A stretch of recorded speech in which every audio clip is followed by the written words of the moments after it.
must fight. You got to take this to the federal level. At this Detroit City Council meeting, furious residents railed against a proposed takeover by the state of Michigan. We are treated like second-class citizens. The outrage is over the governor's plan to appoint an emergency manager to handle Detroit's financial crisis, a move that effectively strips the mayor and city council of power.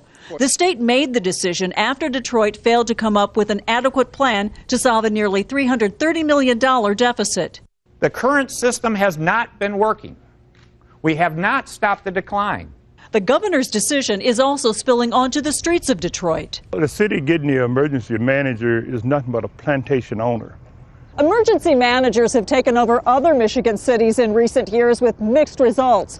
But Detroit's sheer size and complicated past could make this appointment a challenge. Race riots in the 1960s sparked the city's half-century of decline.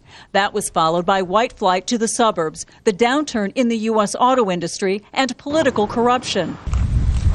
While population loss has left much of Detroit littered with abandoned homes and businesses, the city has revitalized its downtown in recent years, attracting new companies and residents. Still, some business owners like Grant Lancaster question whether Detroit can solve its money problems.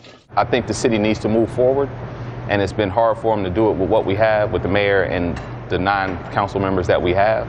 And not even just this mayor, but, previous mayors and city councils before. The city argues it tried to work with the state to reduce its deficit and partly blames Michigan for withholding much-needed tax revenue.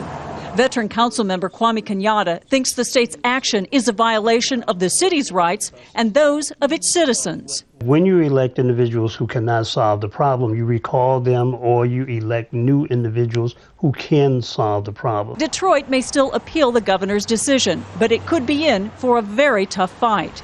Diane Estabrook, Al Jazeera, Detroit.